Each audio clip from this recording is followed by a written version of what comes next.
the work that I do now is very much enabling people to take control in an uncontrollable world amidst complexity, uncertainty. We're all trying to get on and do the very best that we can within the world, as it is today. But the tools and the ways of that we're meant to show up don't work anymore. And therefore, so we're the whole ethos around pushing harder, doing more, we'll get to the other side at some point. The classic phrase, we're going to bounce back, or resilience, which is a word that kind of grates a little bit with me, because resilience implies that you're going to kind of bounce back, whereas adaptability is the fact that you're shaping the way that you're stepping forward. And I guess that's probably what I'm all about is, so for those who don't know my story, I will do a whistle stop tour of 10 years. It's really 50 years, but let's do the last 10 years as just a snapshot. But ultimately, for those who don't know the story, 10 years ago, I went from being absolutely the hero in everything I was doing to zero. I lost everything. My husband died. I lost my health, and ultimately I lost my career. No great surprise, because I just wasn't on top of everything. And my leadership ability suffered as a result. Not a great surprise. That all happened in the space of about 6 to 8 weeks. So as I say, I went from being, having everything, nothing wrong in my life, to having nothing.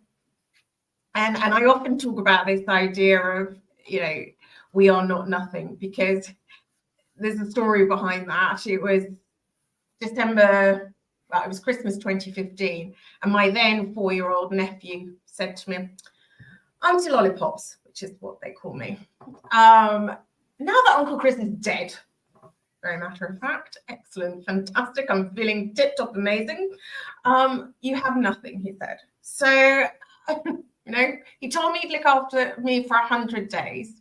Oh, bless him. But 100 days when you're 41 is not a very long time. That would have got me to about March. So Auntie knew she had to do something. So she flew herself off 5,000 miles and sat on the proverbial beach and wondered, oh, holy heck, what am I going to do now? But ultimately, it was in that moment that I realised that, I was not nothing. And that was a very good place to start. And a background in corporate change and business transformation. So I can pull a mean business plan. So I applied the two together, and Project Me was born on a beach, well, now 9 years ago. And so roll forward to today, and as a consequence of Project Me, I have bought a house in a town I didn't know, renovated Stowe's house into a home, retrained, requalified, made new friendships, and set up the business that you find me in now. So I guess that, and that's the work that I do with others. But I guess the step I'm taking forward is recognizing that we all have, to use the word that, you used in the introduction, I think we've all lost a sense of personal agency, and that we actually have more scope than we really realize. And just even this last, week or so, entirely different environments, but, the sort of lack of people feeling that they can do anything in a set situation. And I think that's, the essence of my message, is that even with absolutely nothing, and I felt I had nothing, my life didn't exist as I knew it anymore. And from that, I created something. And so we can't be confined by possibility. The world is, we just have to be curious as to what's out there. So I don't know whether that quite answers your question, but that's very long-winded. But I mean, that I am Laura Longletter. That is... God, I've got so many questions. One word when you can use 10. Oh, no, exactly. I have so many questions that come out of that, and I'd be really curious. So obviously now you work with leaders in various different guises. Do you think when you say people have lost a sense of personal agency, that if you've been employed, you ever really thought that you had personal agency in the first place?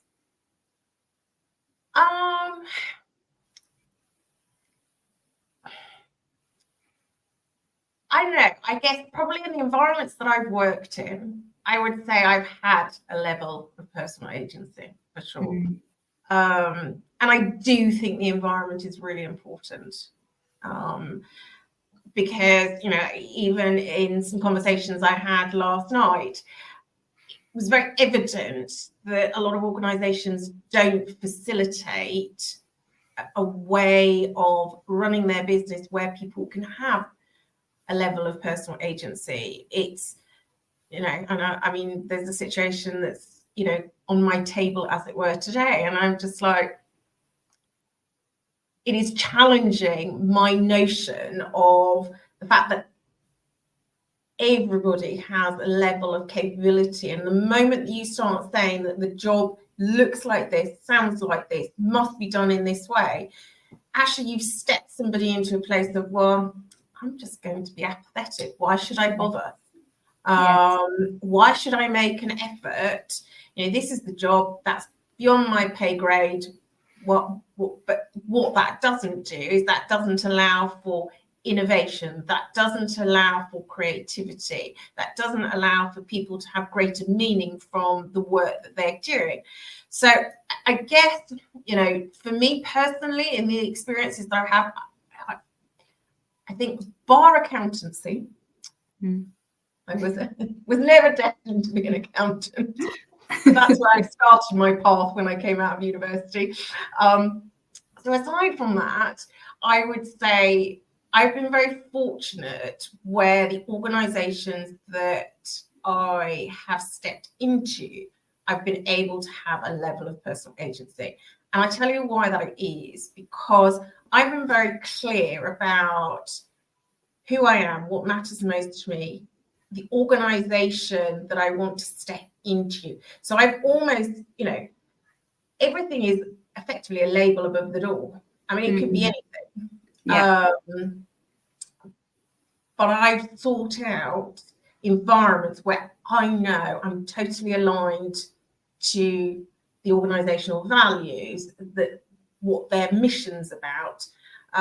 So, I've worked in a variety of different industries, and it's gone from, you know, entertainment like, you know, Warner Brothers, to 5-star hotels, to opposite end of the scale, holiday caravan parks. But what is connecting all of them is people being able to deliver change, understanding complex problems and delivering solutions. That's the commonality. That's what I thrive on. Everything else is just, you know, name above the door. And this came out in the conversation, and I've been thinking about this a lot today, this idea, you know, because the environment right now is tough in senior leadership. You know, I'm not going to deny that. But I think it's recognizing there's a couple of phrases that instantly spring to mind, and one is pivoting and one is portfolio. So people want to know how they can pivot, and how can I have a portfolio career. I'd argue I've got a portfolio career right now, and I've had one before. And it comes back down to knowing yourself really, really well. Hence, Project Me, you know. So talk me through that in a bit more detail then. If that's obviously a big discussion that's coming up a lot with your clients. How do I pivot? How do I have a portfolio? And I guess it's the sense then, how do I have some kind of control and agency over what I'm doing? Where would you begin to advise somebody who was kind of grappling with those questions? The first has to be to what I call understand your brand name.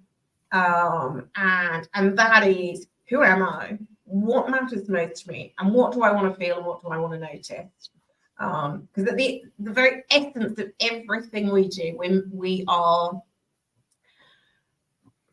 whether we truly realize it or not, we seek a feeling. We seek something, you know, whether it's to connect. So let me give you an example. So a couple of years ago, when after the pandemic, it was quite quiet where I live in Tunbridge Wells in terms of being able to connect with people face to face. So I actively went into town because I was in pursuit of the feeling of needing to connect face to face. And until I took purposeful action to make that happen, there was a disconnect for me.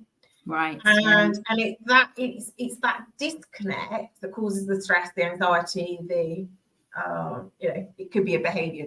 Don't get me wrong, you might notice that, you know, you're drinking too much, you're eating too much, you've stopped eating even, but all of those are signs that you've disconnected from something that you're seeking out. And so for me, that's really, really important to start there. It's like the roots of a tree. Yeah. You know, the tree can be logged down, but the roots are still there, which means it grows back. We only have to look at the sycamore gap, is that what they call it, up in further north in Tunbridge Wells. But yes, I think I know what you mean. you know, where some people cut down the big sycamore that was in the middle of, but now they're showing in the Highlands. It's growing back again. Yeah.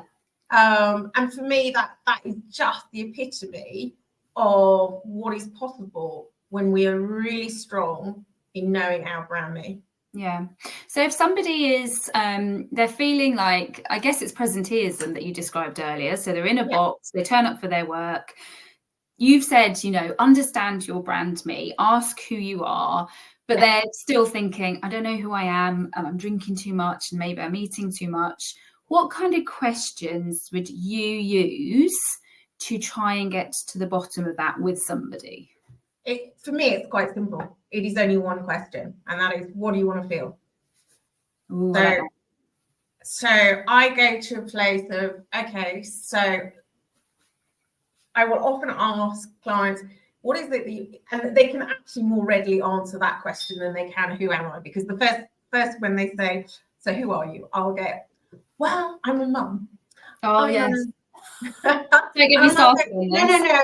That's what society have labelled you as. No, who are you? And then we go, okay, so so what is it that you want to feel, or what is it that you want to notice? Because some people resonate more with what you want to notice relative to what you want to feel.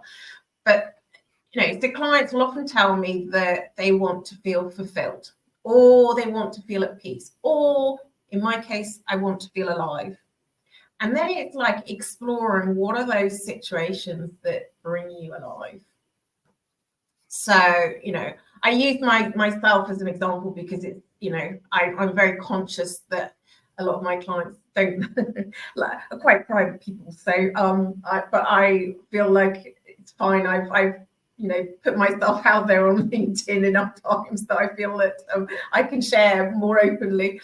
But you get the gist. So I know what brings me to life is having conversations, is connecting with people, is inspiring and motivating, is having a window into another's world. That is the essence of my brand me. So I am constantly looking for those environments where I can connect with people, I can have an impact, I can have a window into another's world. And suddenly the world is open to possibility at that point. And then I just go, okay, so hey, look, I'm working with the police as the independent advisory group judge for my district, because it delivers on every single one of those. I'm having a window into somebody else's world.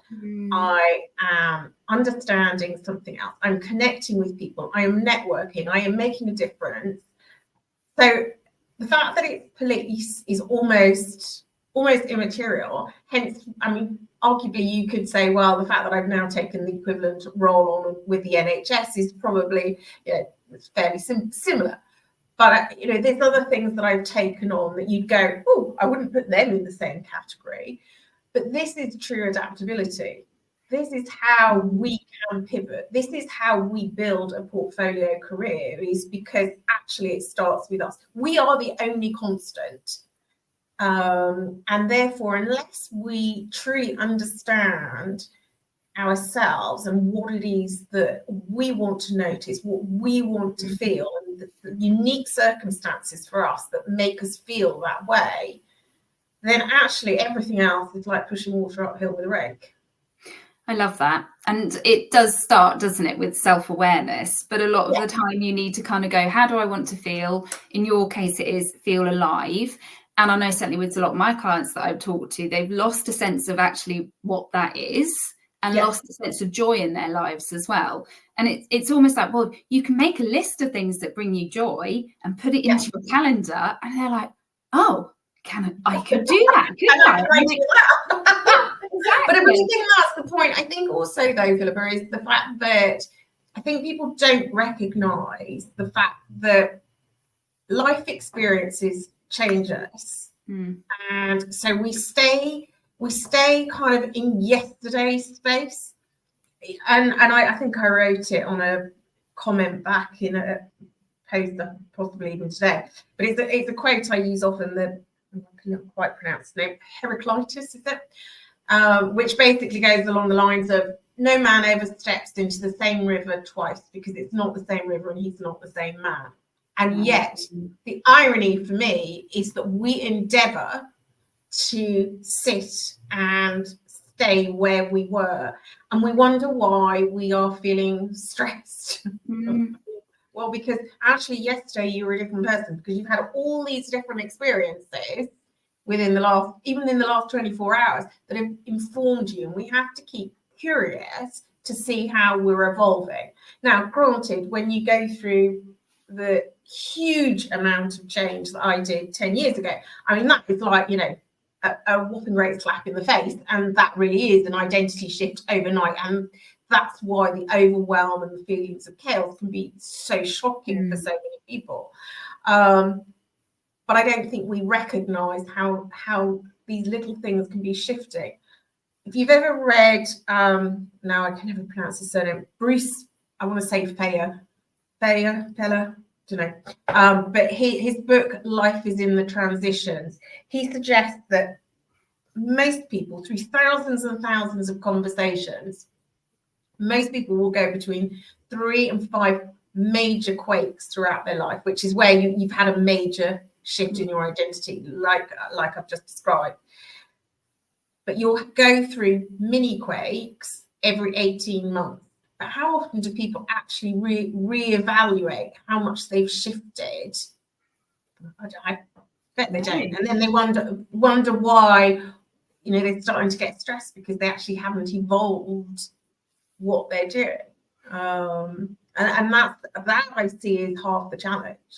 Yeah, and I think it's interesting we're having this discussion now at the end of the year, because a lot of people will wait until something like a new year to make changes, which never last, and then they're surprised when something doesn't stick.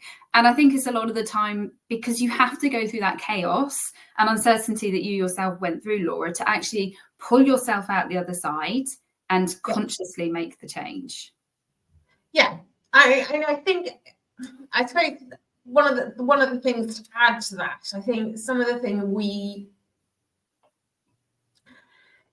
when you go through such huge amounts of change such as that, I think you also have to recognise there is no goal setting. Let me just dispel that myth. Mm-hmm. Frankly, my goal was actually making it to lunchtime. So you go very much into tactical rather than strategic in that space. But I think what so often gets missed is this, and I'm sure I've said it before, my frustration when I found myself in this situation 10 years ago was I was told on the one hand that my inner child was hurting, and on the other hand I was told that I was to sit on a rocking chair and look back at what impact and legacy I wanted to leave for the rest of my life. And I'm like, well, neither are particularly helpful, because okay, so great, my inner child is hurting, how's that going to help me? And actually, until about 3 weeks ago, my life was looking fantastic, so I had no reason to question what my impact might be. But I think that's where it's so important to acknowledge and I talk about this often, as you know, I talk about critical first step is to acknowledge. Yeah. And unless we acknowledge where we're at, that will keep tripping us up. It will keep tripping us up because we won't have really fully understood it. But we can't act until we've acknowledged. And yet so many people step into, I've got to do something, anything, what can I do? But actually, and it's not the best analogy, but let's work with it anyway. It's a bit like me saying, okay, Philippa, here, I'm giving you a spanner, and you look at me going, Laura, what the bloody hell are you doing giving me that for? Absolutely, because I'm putting up a picture. A spanner's not going to help me with a picture, because I've gone straight into doing mode and not actually asked what first, and what is the acknowledgement phase. And that's why it's so crucial to look at the pieces, like the pieces of a jigsaw puzzle first. It's like, look at the pieces you've got first and go, right, what have I got here first? Then start doing, then go to the action. And that, for me, is where we go so wrong, because otherwise we could end up building a skyscraper when actually, as somebody once shared with me, a maisonette might have done. Exactly. So say someone has this, they've reflected back, they've gone, okay, what have we actually got? And they want to make meaningful change to help people not to go wrong with the next step. How can they then move forward, especially in this sort of constantly changing world? So I guess my challenge back to you, if I can be so cheeky, is like, there is never a wrong step. I say often to people, there is no right or wrong. It's just what it feels right in that moment. So, and I guess this is where I go to my 6 baseline questions. And that is, so obviously the 3 A's are acknowledge, act, attain. And within that are 6 basic questions. So, where am I now? What am I noticing or feeling? Mm-hmm. What do I want to notice or feel even? What action can I take? What might stop me? And what support can I seek? And literally that is what gets you taking a step forward. And who knew 50 years of my life would get reduced to 3 A's and 6 questions? But actually the reality is that it is that simple, because when you are totally overwhelmed, you can't deal with lots of noise, lots of ideas, and I can't tell you how many times I've been told to do certain things and I'm just going, that really doesn't work for me.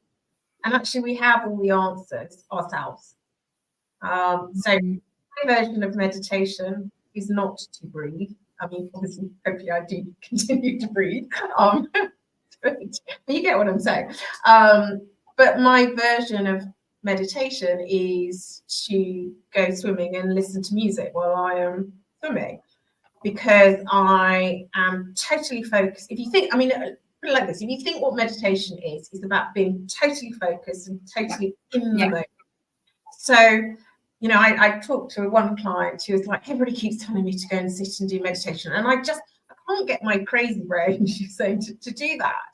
And I said, okay, so, so we explored the whole thing. And I said, so I think what meditation is all about. It's about getting totally focused in the moment, where you've stopped all the noise around you so that you can center yourself and create calm for yourself.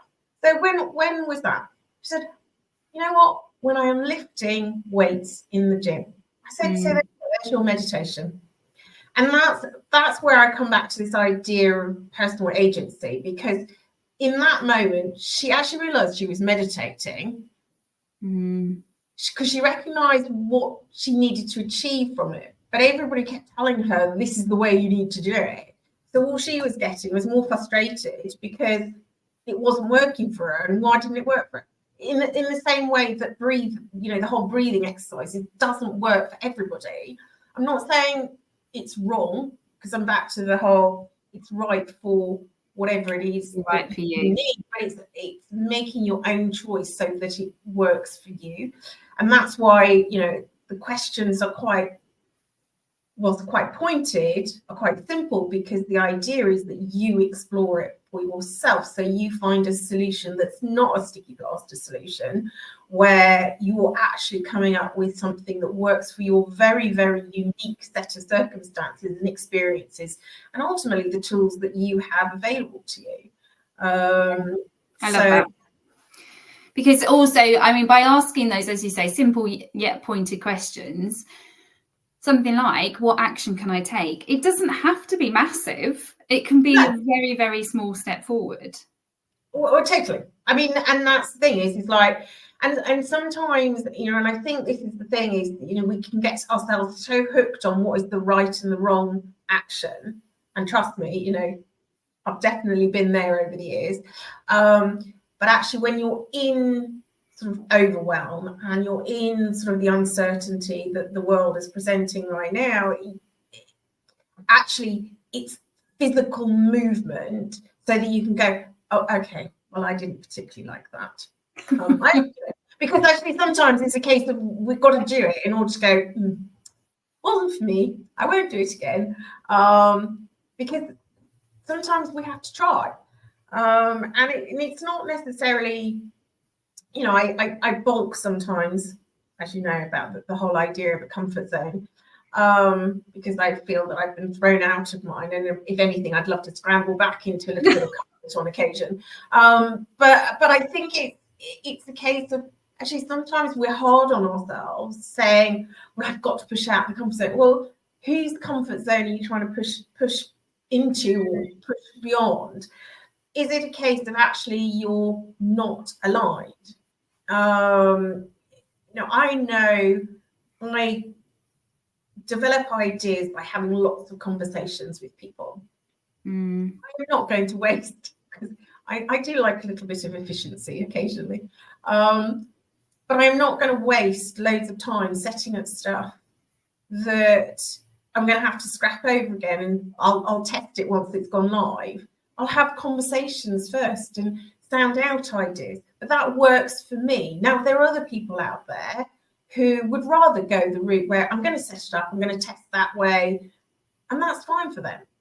But again, it's coming back to working with our innate skills that we can work with ourselves. So I'm back to my analogy of the rake and pushing water uphill with one, whereby actually when we work with ourselves, we actually achieve so much more, so much faster, because we're not having to have this sort of inner conflict.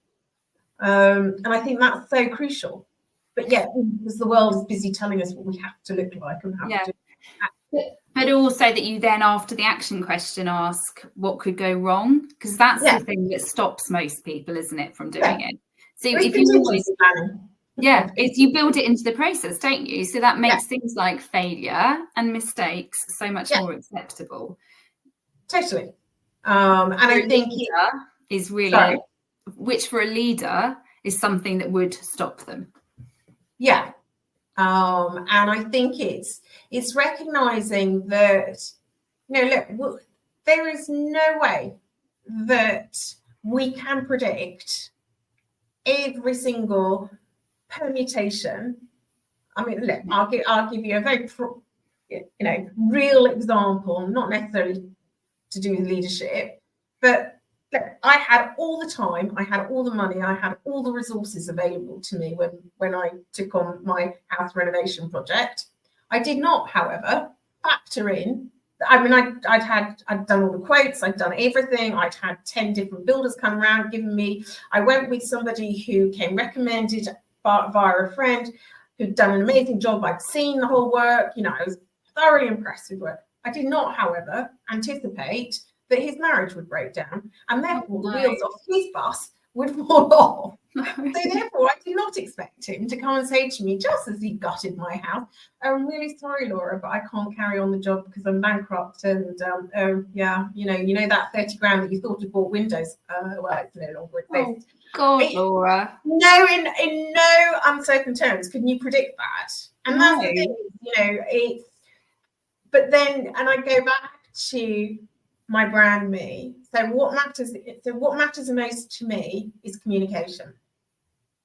And so the fact that he came to me and told me that, and which must have been incredibly hard. At the time, there were plenty of builders out there who were running away saying, I'm not basically finishing the job and all the rest of it. We just found a different way. So I'm going back to when we know the what. So what mattered most to me was communication. Yeah. We can find any how. We can do any do, as it were.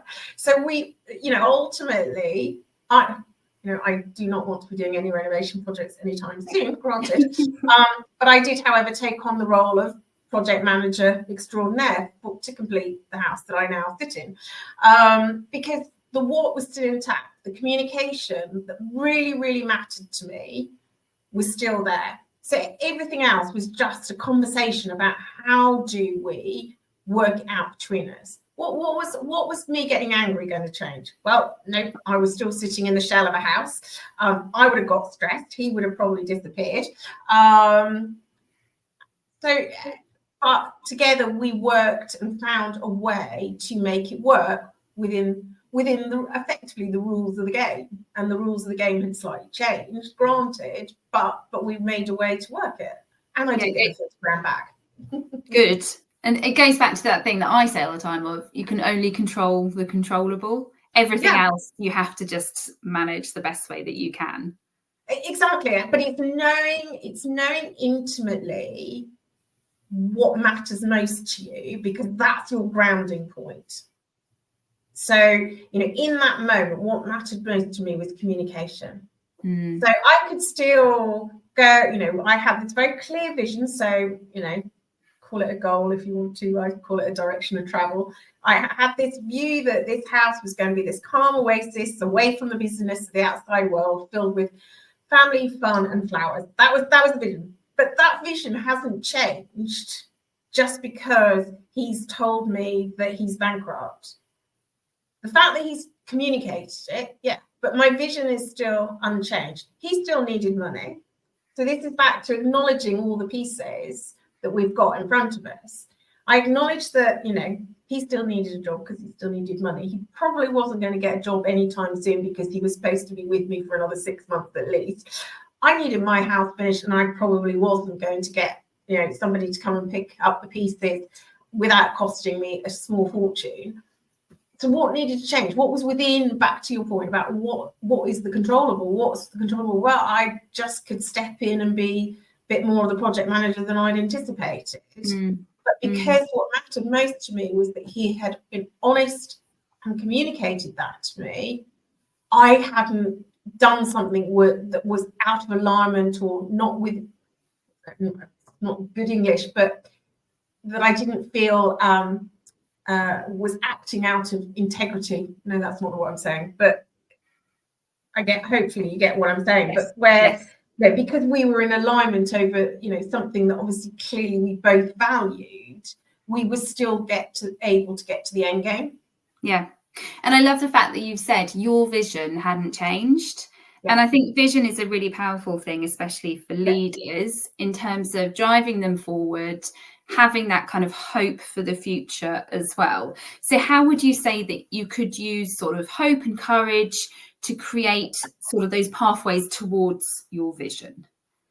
I think it comes back to, really knowing what it is that you want to feel and what you want to notice. So like I say, what makes me alive, it's traveling, it's talking to people.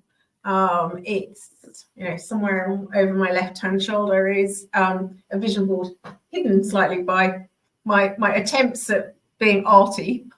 I use the word very loosely. But that was part of my vision of what brings me to life. I wanted to do things that, were creative. I wanted to dance. I wanted to holidays, all the rest of it. And so you build your vision around that, and then you start taking steps forward towards that. And as you take steps,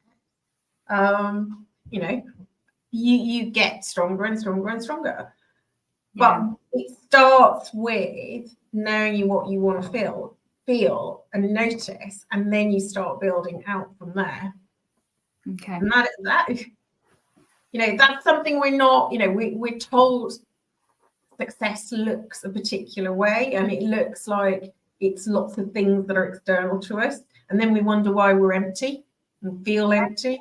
Or we feel empty because actually that's someone else's version of success rather than our version of the vision of success and what will feel good for us, because we actually haven't aligned the two. I know certainly when I wanted to achieve something, and say I've had my vision board or action board or whatever we want to call it, anything that's going to stop me or hold me back or prevent me from doing it is all the external stuff. And really, if I just listened to what was going on inside me, I'd just get on and do it without worrying about that kind of thing. Wouldn't we all? Yes. So what's next for Project Me and Brand Me? Can I ask? Is there any No. Well, I think, I've been doing a lot of this stuff over the last year anyway, sort of with the work that I've been doing with police recently, started with the NHS and with the Institute of Directors and the Glass Ceiling Group. It's kind of switching it back to where I was. So my background is throwing me into, various different business situations and going to sort it out, create the plan, deliver it, and kind of leave. And I love those complex problems. But I guess for me now, it's how can I deliver that using the framework that I've not only lived, created, worked with leaders on, but using it as effectively an organizational tool to be able to get more people to recognize their personal agency within their own frame. Because I think the world is feeling burnt out. The rules of the games have changed. The CEO of Investors and People said, about a year ago at a CIPD event, for organizations to thrive, they will need to succeed at chaos. And for me, the framework that Project Me brings does just that. It enables you to thrive amidst chaos.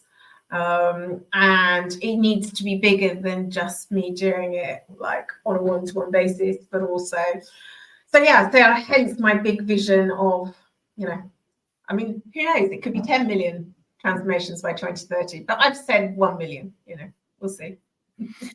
And if someone was listening and they're kind of trying to thrive throughout the chaos, but they're thinking, oh God, it's nearly the end of the year, where's that gone? How am I going to cope with another new year after the festive season? What advice would you give in order to enable them to have some hope? So for me, it's very much, it could be the end of the year, it could be the middle of the year, firstly. The timing is, is actually immaterial. Today is all that matters. And just, I love a good post-it note and flip chart paper. And I just like to put it out on a piece of paper and go, this is where I'm at right now. And then just start contemplating, okay, well, where am I now? What do I want to notice differently? Just go back to those 6 baseline questions and acknowledge, where am I now? What am I noticing? What do I want to notice? What actions can I take? And you can use that, whether it's big vision stuff or whether it's frankly, I use it with my young nieces and nephews, not that they necessarily realise, but it helps them get to better answers and more curious. And so for me, it's we can create our own hope. And hope is really important. Do not underestimate how important hope is. And I think I've shared with you previously, there is, and this is where, I'm not so good as you on the science side of all of this, but I do know that there are connections with chemicals on account of one having into the brain on having hope. So it's really, really important, but it's also important to recognize that we can create our own hope. You know, if you think back to, you know, I'll tell you now so when my nephew told me that I had nothing, that was Christmas. However, I didn't necessarily do anything until about, you know, the April that year. I mean, he had given me 100 days after all. So, you know, so by April, it was like, no, I've got to go and sort this out myself. But I created that for myself. I created and just sat down and went, where am I now? And that we can do that at any time, and it can be as big or as little as we like. And we create that hope for ourselves. Yeah. And it could just be as simple as, you know, getting some Post-it notes. Yeah. And getting your thoughts out of your head. It doesn't. I think that's the biggest thing, though, Philippa, is to get it out of your head first. The more it is sitting in your head, the more it's not going to go anywhere. And it doesn't, you know, and I love the Post-it note, and I'll tell you why I like this note, because actually being I don't know, if they say the phrase, a recovering perfectionist, I would have to make sure that the pen was perfect, the paper was perfect. Yeah. We are going back many, many years now. And so Post-its, it didn't matter where I started. If I used the wrong word, used the wrong colour, that the handwriting looked rubbish, I could just do it. And I could just get started, and I could reorder as I went. So it's great. You know, it's kind of, you know, the perfectionist dream in some respects, because you can start anywhere. It doesn't matter. There's no right or wrong. You just start. I love that.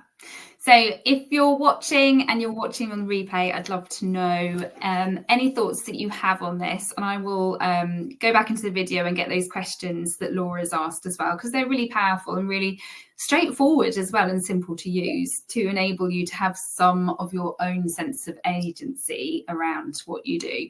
So last thoughts from you, Laura. How are you celebrating Christmas, and what are you looking forward to next year?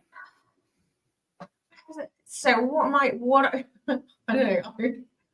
Christmas for me is a really odd one, because as you know, I don't have kids, and obviously, as I've shared, my husband died, so therefore there's nothing. The idea of spending, you know, Christmas watching a movie marathon in my PJs is quite exciting. Suffice to say, it will be no doubt drawn into the melee that is my sister's household.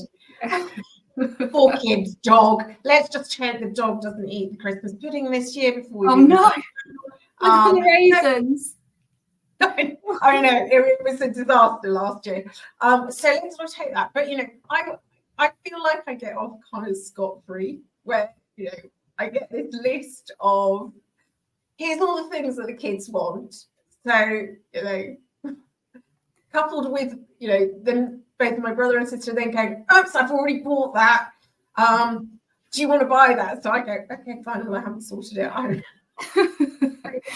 couple of hours on Amazon and then I'm done, you know, so I just have to go. So I feel like it's quite lively. So that's Christmas for me. But, you know, it's fine. That's good with me. And I know that you're probably going to hate me asking this. When I mentioned the hope sessions to you, you said that hope was your word of the year in 2022, which I loved. What is your word of the year for next year? What would you rather say? Oh, what is my word? Oh, now you put me on the spot. My God, I'm not often lost for words. Okay, well, I'll ignore that. If people want to work with you, what's the best way that they can get in touch, especially if it's an organisation that has really sort of resonated with what you've talked about today? LinkedIn, probably. I mean, obviously there is my website, but Christmas is going to be spent updating my website, but LinkedIn. Don't do that over Christmas. I'm sorry. Oh yeah, no, because it'd be quiet. Everybody else is worrying about, you know, presents and rushing around making all the food. I only have to rock up on Christmas Day. I don't have to do anything else, you know. I mean, I've got a beautiful kitchen downstairs, but it don't get used. So no, I'll just turn up. It's fine. However, I won't be working on Christmas Day. Let me just reassure you on that. But no, LinkedIn is probably the best place to reach out to me for sure.